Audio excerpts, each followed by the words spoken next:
太平洋戦争の歴史を振り返るとき、私たちはしばしばある種の不条理に直面する。何万という兵士の命が無謀な精神論とメンツに固執した指導者によって無意に失われた事実である。その最たる例が1944年のビルマ・インパール作戦であろう。指揮官牟田口蓮也中将は、大和魂があれば物質的不利は克服できると叫び、補給なきジャングルへ兵を送り込み、その多くを餓死させた。死ぬことが目的化し、生きることが罪とされた時代。だが、もし歴史の歯車が少しだけ噛み合い、命を守るための撤退を恐れない指揮官がいたとしたら、どうなっていただろうか。インパールの悲劇から遡ること1年前。1943年7月。場所は北太平洋、アリューシャン列島。一年中、濃霧と嵐に閉ざされた極北の海に孤立した5200名の日本兵がいた。キスカ島守備隊である。彼らの運命は、隣の島、アッツ島の玉砕によって風前の灯火となっていた。敵は圧倒的な物量を誇るアメリカ軍。海も空も完全に封鎖され、救出に向かう艦隊にはレーダーという見えない目が向けられている。常識的に考えれば全滅は避けられない。日本軍の伝統に従えば、彼らに残された道は一つ、玉砕のみであった。しかし、この絶望的な状況下で奇跡は起きた。一人の男の決断によって。彼の名は木村正富。立派なカイゼルヒゲを蓄え、一見すると古風な武人を思わせるこの海軍少将は、実は誰よりも合理的で、そして誰よりも兵の命を重んじるリアリストであった。彼が下した決断は、当時の日本軍ではありえないものだった。敵の包囲網を前にして、彼はこう言ったのである。帰ろう。帰ればまた来ることができる。臆病風に吹かれたと罵られ、上層部から批判を浴びても彼は動じなかった。ただひたすらに霧が味方する一瞬の隙を待ち続けた。そして訪れた運命の55分間。木村艦隊は米軍の最新鋭レーダーを欺き、彼らが戦う幻影の隙をついて5200名の将兵全員を無傷で連れ帰ることに成功したのである。これは戦史に残る奇跡の撤退戦の全貌である。なぜ木村正富にはそれができたのか。そして彼らが去った後の無人の島で米軍は一体何と戦ったのか。霧の彼方に隠された勇気と知略の物語が今幕を開ける。国威50度、以北。北太平洋、アリューシャン列島。そこは気象の工場と呼ばれるほど世界で最も天候が荒れる海域の一つである。暖流と寒流が交錯するこの海は、夏であれば視界ゼロの濃霧に閉ざされ、冬になれば全てを凍らせるブリザードが吹き荒れる。1942年6月、ミッドウェー作戦の陽動として、あるいは本土防衛の前哨として、日本軍が占領したアッツ島とキスカ島は、まさにこの過酷な自然のただ中にあった。当初、大本営はこの占領を米本土への心理的圧力として大々的に宣伝した。1812年の米英戦争以来、初めて他国の軍隊が北米大陸の土を踏んだ事実は、確かにアメリカ国民に大きな衝撃を与えた。しかし、その戦略的価値は一瞬で失われる。ミッドウェー海戦でのシルク空母喪失により、制海権・制空権は米軍に奪われ、北縁の2つの島は補給の途絶えた孤立した点へと変貌したのである。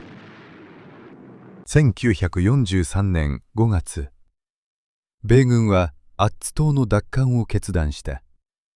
作戦名サンドクラブ。米軍は島への上陸を開始。迎え撃つは山崎康代大佐率いる日本軍守備隊約2600名。山崎部隊長は圧倒的な兵力差と物量を持つ米軍に対し、地形を利用したゲリラ戦で頑強に抵抗した。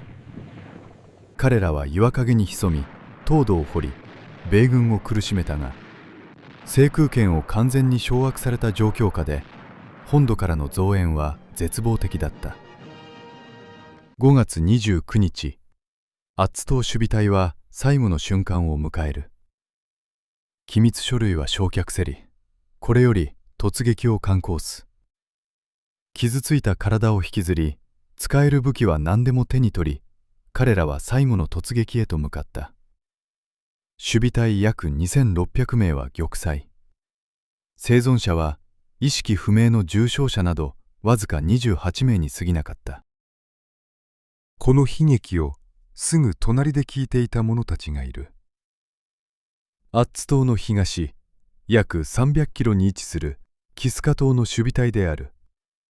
彼らは無線を通じて友軍が散っていく様をリアルタイムで知ることとなった。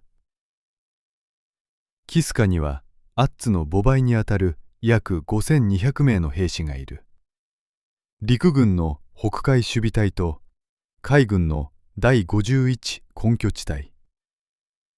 アッツが陥落した今、米軍の次なる標的がキスカであることは明白だった。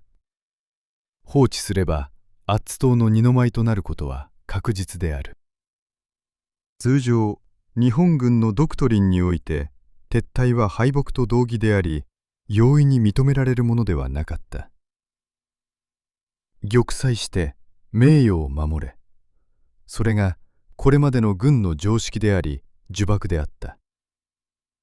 しかし、アッツ島の玉砕は軍中央部にも深刻な衝撃を与えた。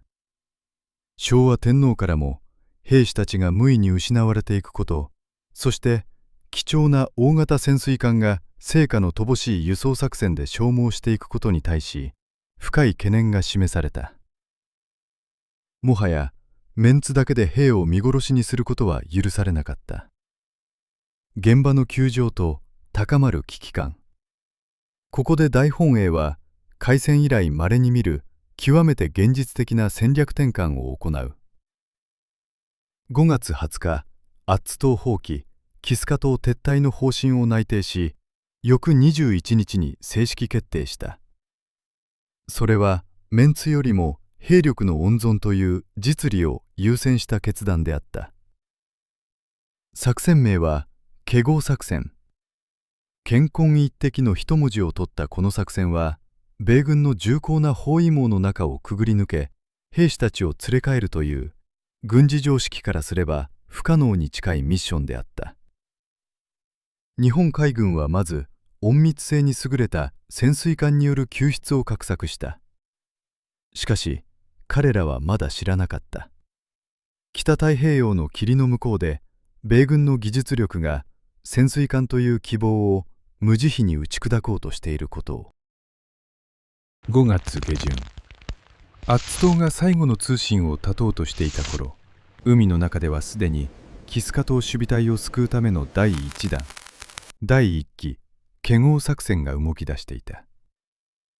投入されたのは第1潜水戦隊を中心とする潜水艦計15隻。当時、制海権のない海域で敵に見つからずに物資を運び、人を連れ帰る手段は、海深く潜る潜水艦しか残されていないと考えられていた。作戦内容は過酷を極めた。潜水艦は本来攻撃用の兵器であり、積載能力は著しく低い。魚雷を下ろしてスペースを作り、そこに米や弾薬を詰め込み、帰りは傷病兵で、すし詰めになりながら往復する。一度に運べる人数は限られ、5000名以上の兵員を輸送するには何度も往復する必要があった。まさに焼け石に水のピストン輸送である。それでも兵士たちは希望をつないだ。アリューシャンの濃霧は視界を奪う。霧に隠れて浮上すれば敵に見つかることはない。日本軍はそう信じていた。だが彼らは致命的な誤算を犯していた。この北の海には霧をも見通す悪魔の目がすでに張り巡らされていたのである。レーダーである。米軍の駆逐艦や哨戒機にはセンチメートル波と呼ばれる最新鋭の対水上レーダーが搭載されていた。日本軍の見張り員が双眼鏡で霧の向こうを目を凝らしても何も見えない。しかし米軍のモニターには浮上して充電中の潜水艦がくっきりとした光点として映し出されていたのだ。悲劇はすぐに始まった。6月11日ごろ、以後第24潜水艦が米駆逐艦の爆雷攻撃を受けて撃沈。6月15日ごろには以後第9潜水艦も撃沈された。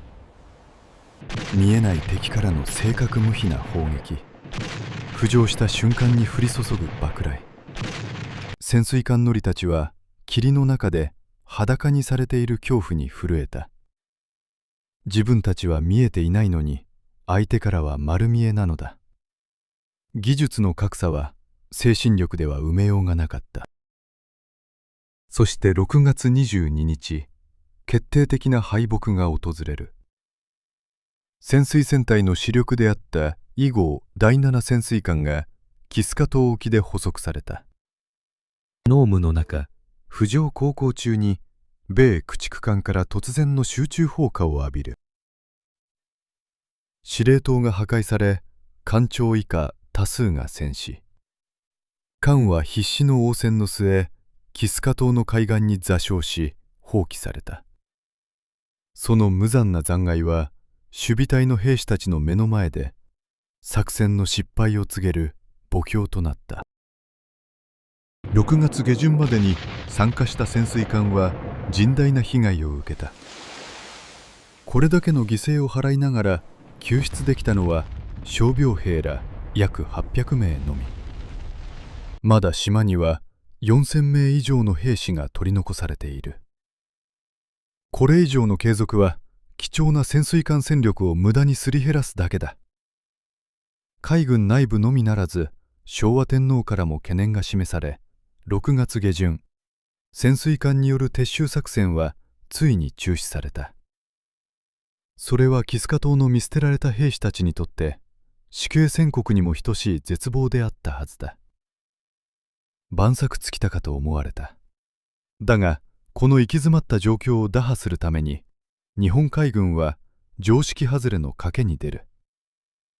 潜水艦がダメなら水上艦で一挙に撤収するしかない。足の遅い輸送船ではなく、高速で移動できる軽巡洋艦や駆逐艦の艦隊で敵の包囲網を正面から突破し、一気に全員を連れ帰る。発見されれば全滅は必至。成功率はゼロに近い自殺行為ともいえる作戦である。しかしもうそれしか手はなかった。この無謀な第2期華豪作戦を指揮するために第一水雷戦隊司令官として一人の提督が任命された。彼こそが後の奇跡の立役者、木村正富少将である。潜水艦作戦の無残な失敗を受け、キスカ島守備隊の命運は水上艦艇による強行救出に委ねられた。第2期華豪作戦、成功率ほぼゼロ。常識的に考えれば自殺行為に等しいこの作戦を指揮するために一人の男が選ばれた。第一水雷戦隊司令官木村正富少将。彼の経歴は当時の帝国海軍において極めて異色であった。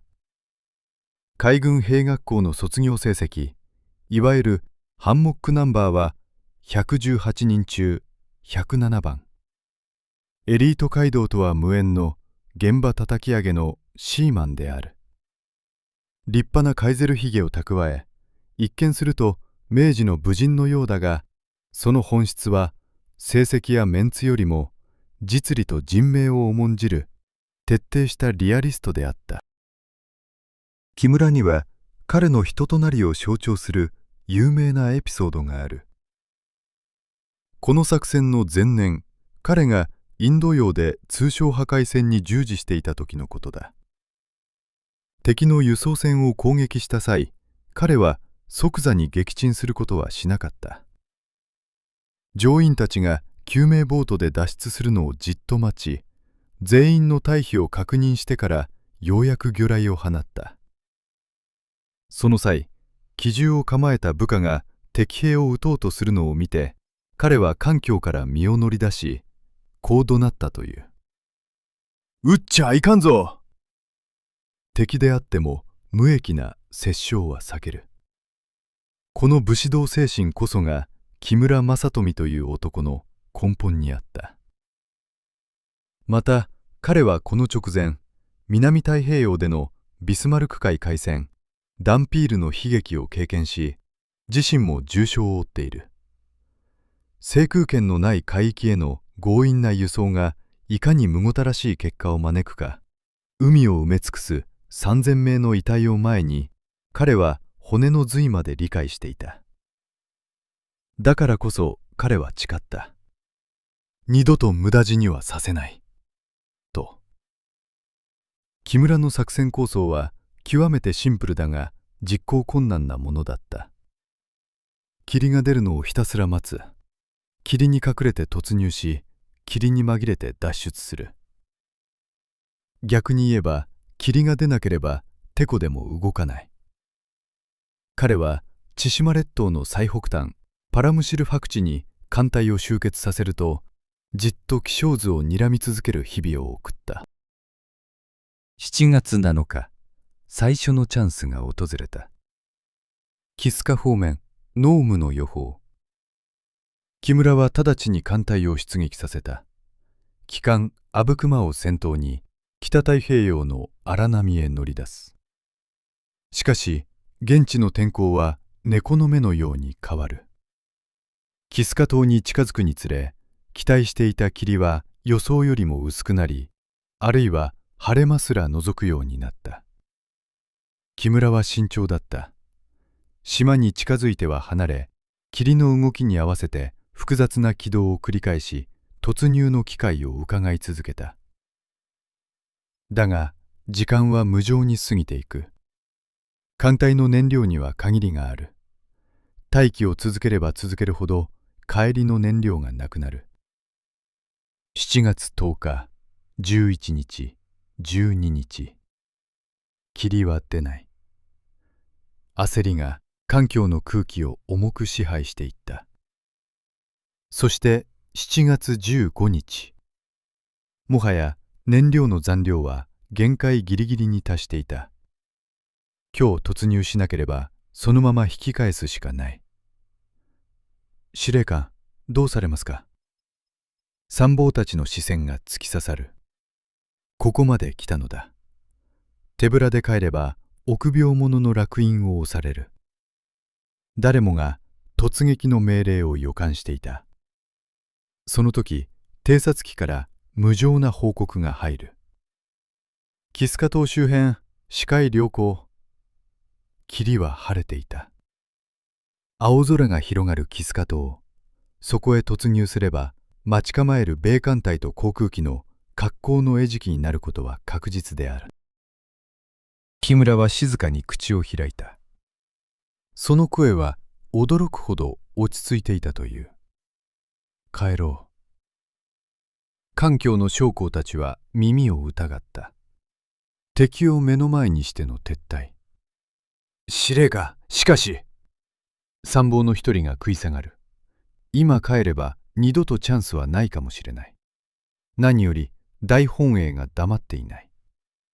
だが木村は彼を制し、諭すようにしかし断固として続けた。帰ろう。帰ればまた来ることができる。この言葉こそ木村正富の真骨頂であった。無理に突入して玉砕すればそこで全てが終わる。しかし恥を忍んで生き残れば次の機会を作ることができる。彼は作戦の成功を今日決行することではなく、将兵を生きて連れ帰ることと体にしていたのだ。艦隊は反転した。パラムシルへの帰路についた彼を待っていたのは予想通りの嵐のような批判であった。何をしに行ったのだ。臆病風に吹かれたのか。安全な東京の作戦室にいる彼らにとって現場の霧の怖さは想像すらできない。ただ敵前逃亡という結果だけが許しがたい汚点として映ったのだ。木村は腰抜けだ、更迭しろという罵声が浴びせられた。当時の日本軍において戦わずして引き返すことは死ぬことよりもつらい恥であった。もしこれが牟田口中将であれば、メンツを守るために無理な突撃を命じていただろう。だが木村は違った。彼は一切の弁明をせず沈黙を守った。何とでも言えばいい。批判を一身に受け止め、ただじっと次の霧を待ち続けたのである。退く勇気。それは進む勇気よりもはるかに強靭な精神力を必要とする。この木村の孤独な決断こそが皮肉にも米軍との遭遇を回避し、間もなく訪れる奇跡への唯一の道となるのである。木村艦隊が帰ろうと決断し、再び北千島の霧の中で爪を研いでいた頃、キスカ島を二重三重に包囲していたアメリカ海軍の艦上では極限の緊張が続いていた。彼らが戦っていた相手は日本軍だけではない。霧である。何週間もの間、視界ゼロの世界で見えない敵の襲撃に怯え続ける日々。兵士たちの神経は張り詰めた弦のように限界寸前まで高ぶっていた。彼らの唯一の頼りは最新鋭のレーダーという電子の目だけだった。機械は嘘をつかない。彼らはそう信じていた。7月26日深夜、戦艦ミシシッピ・アイダホを含むロバート・グリフィン少将率いる強力な機動部隊のレーダー室に旋律が走った。レーダーに艦あり、方位280、距離15マイル。モニター上の緑色の操作線の中に複数の光点がくっきりと浮かび上がったのである。光点は一つや二つではない。規則正しく並び、時速20ノット近い高速で移動している。これは明らかに組織化された艦隊の動きである。日本艦隊だ。司令部は色めき立った。アッツ島陥落後、日本軍がキスカからの撤退、あるいは逆上陸を試みて艦隊を送ってくることは十分に予想されていたからだ。ついに来たか。何週間も待ち続けた敵が今まさに目の前にいる。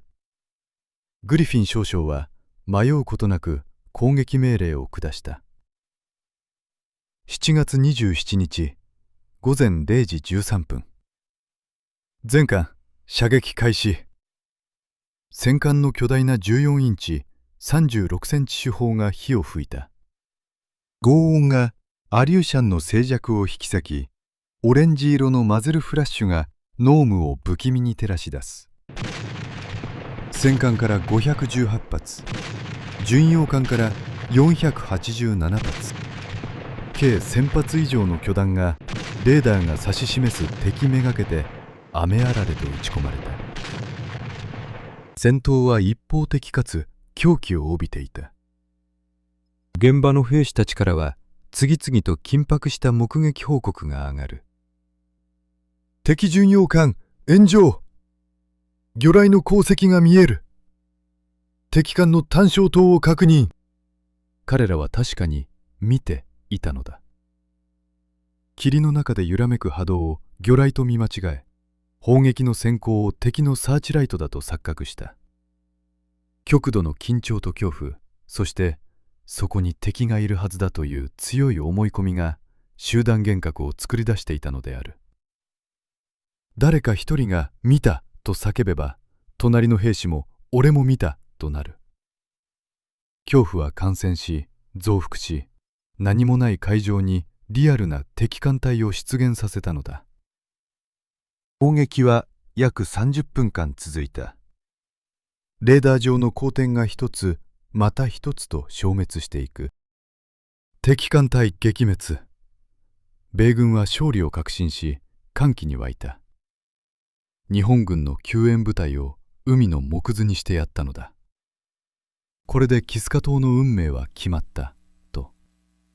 しかし夜が明け、霧が晴れ始めた時、彼らは奇妙な違和感に襲われる。偵察機が現場海域を低空で飛んだが、そこには何もなかった。沈没した敵艦の残骸も、重油の黒い帯も、救助を求める生存者も。ただ青く冷たいオホーツクの海が広がっているだけだった。ファントムと戦っていたのか。米軍が消費した大量の砲弾は文字通り虚空へと吸い込まれていたのである。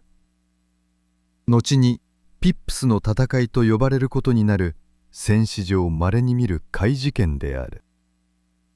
なぜ最新鋭のレーダーはいない敵を映し出し、数千人の兵士を騙したのか。戦後の科学的な分析により、2つの犯人が浮上している。一つはラジオダクト現象と呼ばれる気象のいたずらである。この日のアリューシャン海域は、冷たい海面の上に暖かい空気が流れ込む特異な気象条件にあった。これにより大気中にダクト、通り道のような層ができ、レーダー波が屈折して遠くまで届いてしまったのだ。その結果、本来なら水平線の下にあって映るはずのない遠くの島や山脈が、あたかも近くの海上の物体であるかのように、レーダー画面にゴーストとして表示されたのである。そしてもう一つは、さらに驚くべき説である。渡り鳥だ。歴史作家ブライアン・ガーフィールドらの調査によれば、この時期アリューシャン列島周辺にはハシボソミズナギドリなどの渡り鳥が数万羽規模で飛来していた。彼らは海面すれすれを密集して飛ぶ習性がある。巨大な鳥の群れがレーダー波を反射し、解像度の低い当時のレーダー画面上ではあたかも巨大な艦船のような反応として映った可能性があるのだ。米艦隊は渡り鳥の群れ、あるいは蜃気楼に対して戦艦の主砲を本気で撃ち込んでいたことになる。だが、この喜劇のような5人戦闘は日本軍にとってこれ以上ない転輸をもたらすことになった。米軍にとっての痛恨のミスが木村艦隊にとっては起死回生のチャンスへと変わるのだ。幻影との戦いで大量の弾薬を使い果たし、全速力での戦闘機動で燃料も乏しくなった米艦隊は、補給のために一時的にこの海域を離れざるを得なくなった。彼らの中には日本艦隊を撃退したという誤った安心感もあったため、一時的に封鎖を解くことに大きな不安を感じていなかったのだ。7月28日、米艦隊はキスカ島の包囲を解いて後退した。鉄壁と思われた米軍の封鎖網にぽっかりと致命的な穴が開いた瞬間である。それは木村正富率いる救出艦隊が2度目の出撃でキスカ島に到達しようとしていた、まさにそのタイミングであった。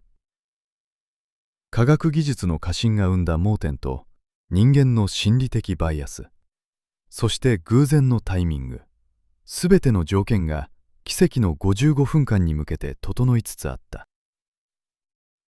米艦隊が幻影との戦いで弾薬を使い果たし、補給のためにキスカ島近海から姿を消そうとしていた頃、木村正富率いる救出艦隊は再び北太平洋の濃霧の中を決死の覚悟で進んでいた。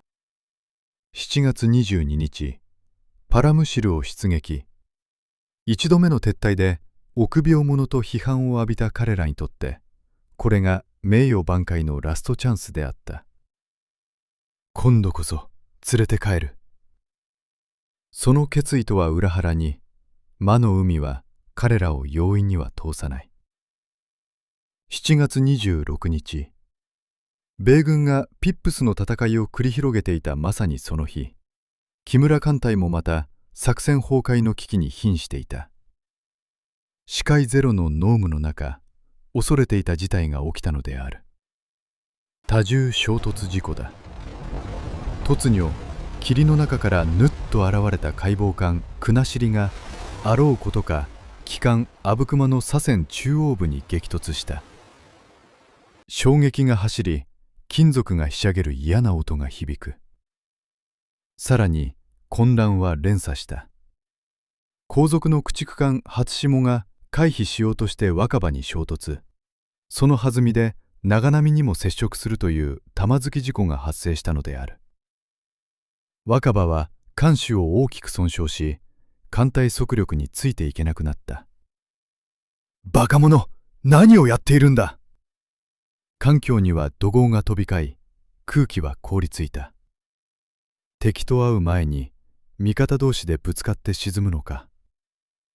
司令官、これ以上は無理です。損傷艦を抱えては危険すぎます。参謀たちの目には絶望の色が浮かんでいた。だが木村は違った。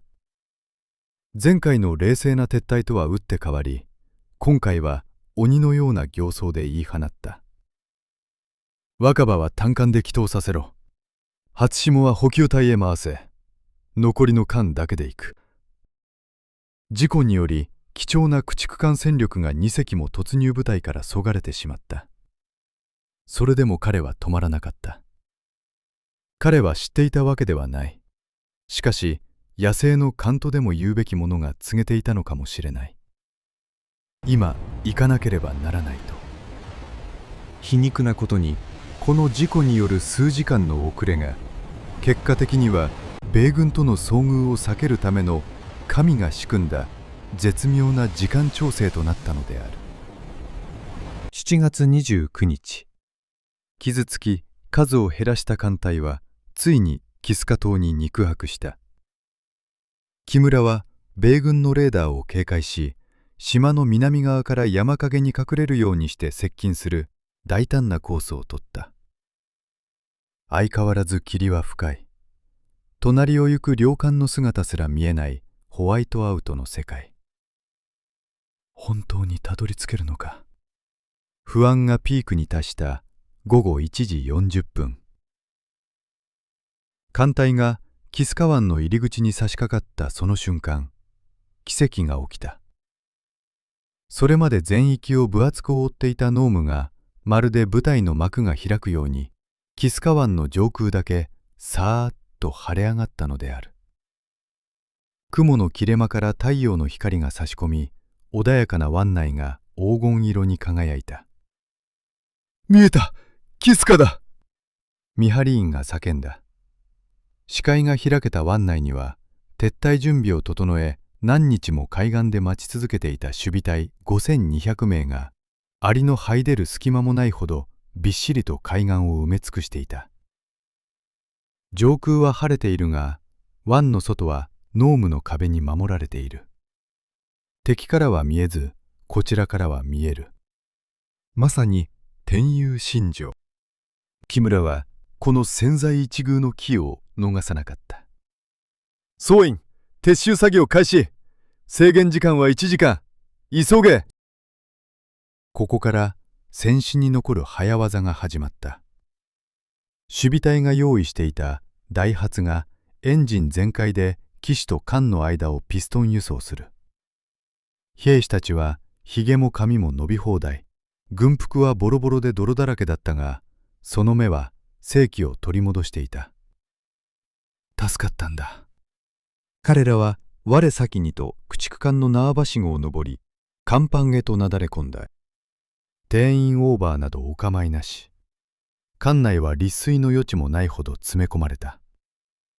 だがここで木村は当時の日本軍にとって信じがたい、あるいは冒涜とも言える命令を下す。荷物はすべて捨てろ。小銃もだ。体一つで乗れ。現場の空気が凍りついた。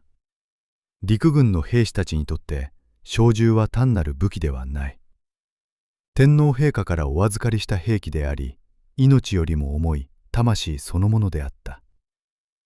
特に主力装備である38式歩兵銃の重心には、皇室の象徴である菊の御紋が刻印されている。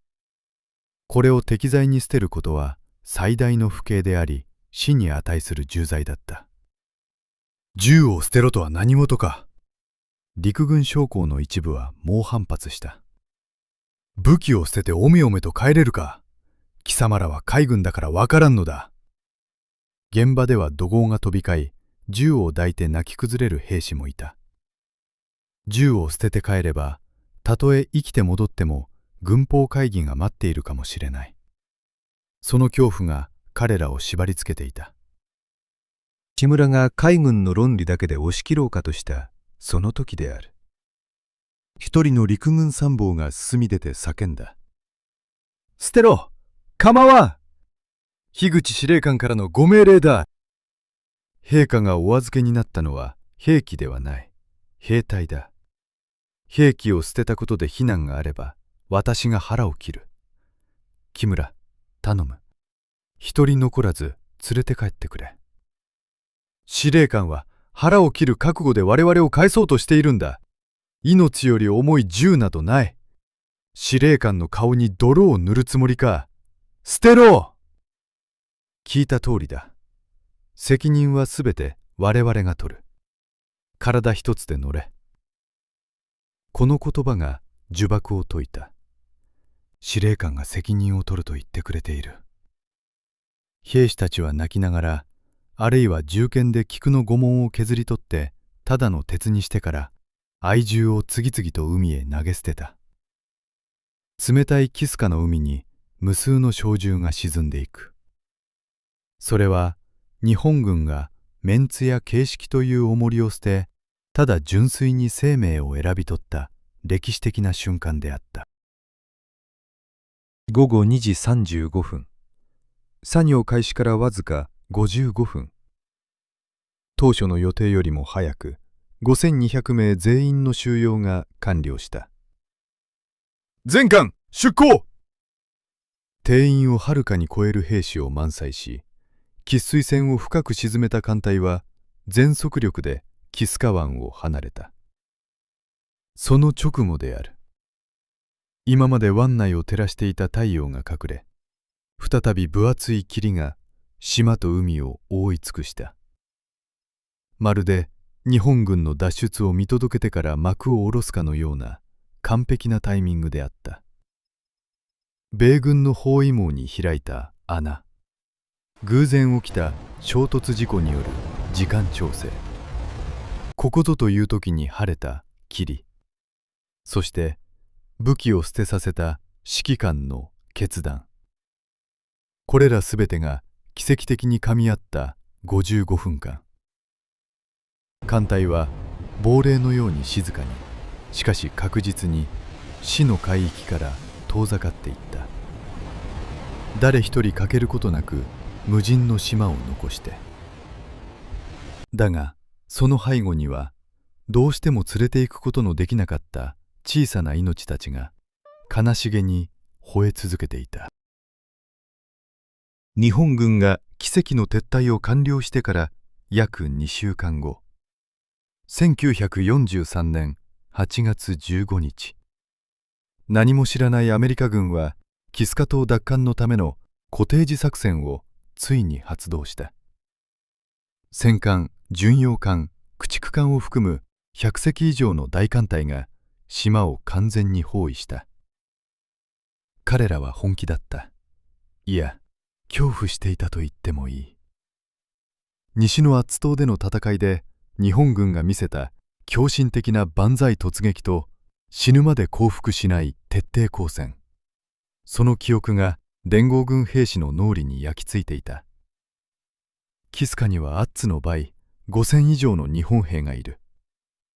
彼らは地下要塞に潜み、我々を海に追い落とそうと待ち構えているはずだ。米軍司令部は上陸部隊に対し、疑わしきは撃てと言命していた。上陸に先立ち、米軍は猛烈な艦砲射撃と空爆を行った。島全体が揺れ、岩が砕け、土砂が舞い上がる。もはや生物など生きていられないほどの鉄の雨を降らせた後、動員されたのは米軍に加え、カナダ軍第13歩兵旅団を含めた総勢34,426名。緊張に青ざめた兵士たちが上陸用舟艇から霧の海岸へと降り立った。しかし不気味なことに日本軍の反撃はない。あるのは耳を圧するような静寂と視界を奪う濃霧だけである。上陸初日、敵との接触なし。だがこれが逆に兵士たちの精神を追い詰めた。罠だ。内陸深くに誘い込まれているんだ。霧の中からいつ日本兵が飛び出してくるかわからない。兵士たちの疑心暗鬼は極限に達した。そして悲劇は起きた。濃霧の中で誰かが動く影を見た。敵だ！恐怖に駆られて引き金を引く。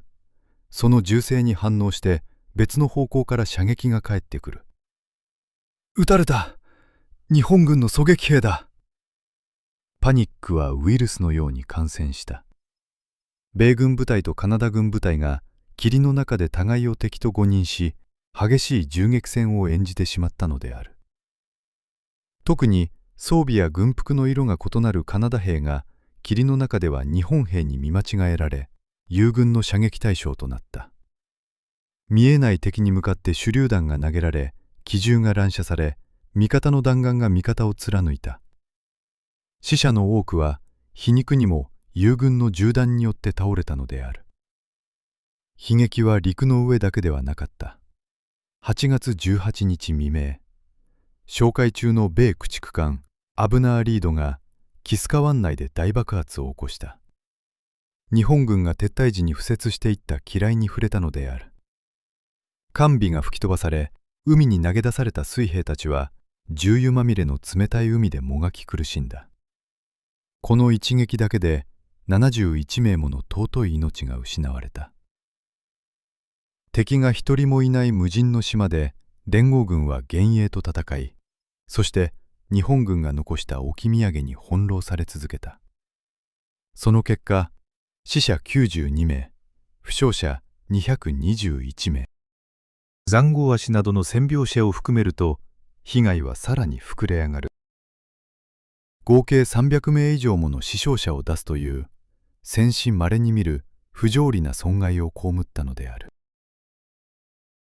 上陸から数日後、ようやく霧が晴れ、部隊が島の中枢部に到達したとき、彼らは信じがたい光景を目にする。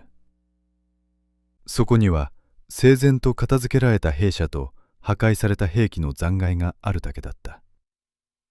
地下壕も洞窟もすべて空っぽだった。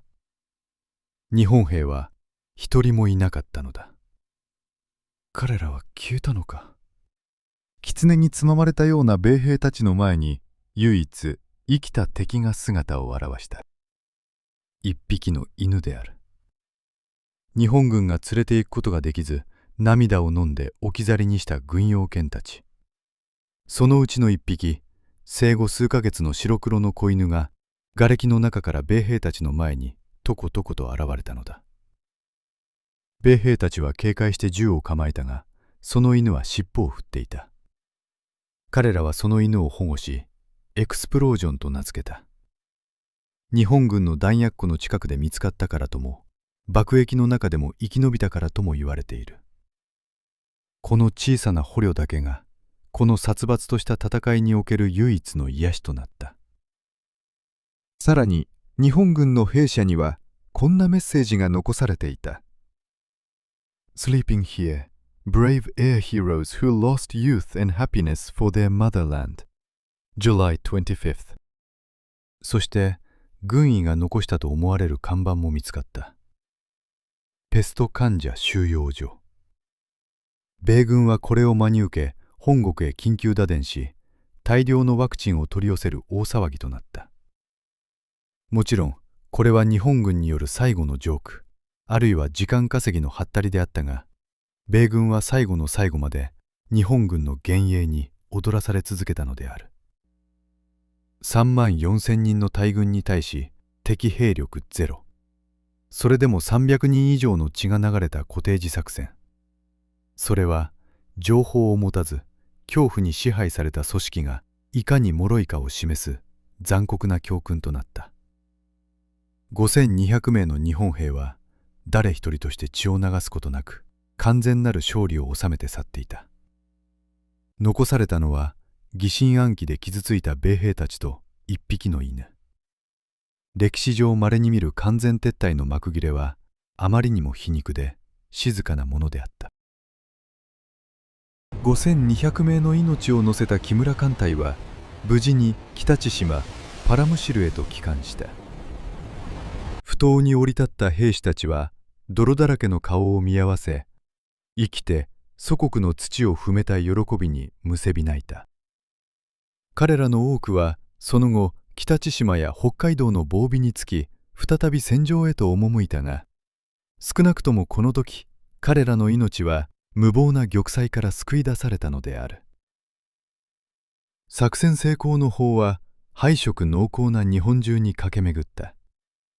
新聞は新女の撤退、キスカの奇跡と書き立てたが、指揮官である木村正富は称賛の声に囲まれても決して自慢することはなかった。彼はただ一言こう漏らしたという。運が良かっただけです。功績を誇ることもなく手柄話をするわけでもなく、彼はその後も黙々と任務をこなし終戦を迎えた。ここで再び問いかけたい。もしこの指揮官が木村正富でなかったらどうなっていただろうか。キスカ撤退から1年後の1944年、ビルマ戦線では牟田口連也中将によるインパール作戦が強行されていた。補給を無視し精神論だけで突き進んだその作戦は数万人の餓死者を出し、日本陸軍史上最悪の愚戦として歴史に刻まれた。牟田口は戦後も自らの正当性を主張し続け、自身の葬儀の場においてすら作戦はいかに正しかったかを訴えるパンフレットを参列者に配布させたと言われている。責任を部下に転嫁し、死ぬまで自己を正当化し続けた牟田口。責任を一身に背負い帰ろうと言い切り、戦後は沈黙を守った木村。この二人のコントラストはリーダーシップというものの恐ろしさと尊さを残酷なまでに浮き彫りにしている。木村の決断は教えてくれる。真の勇気とは無鉄砲に進むことではない。不確実な霧の中で批判を恐れず現実を直視し、守るべきもののために引き返すことができる意志の力であると。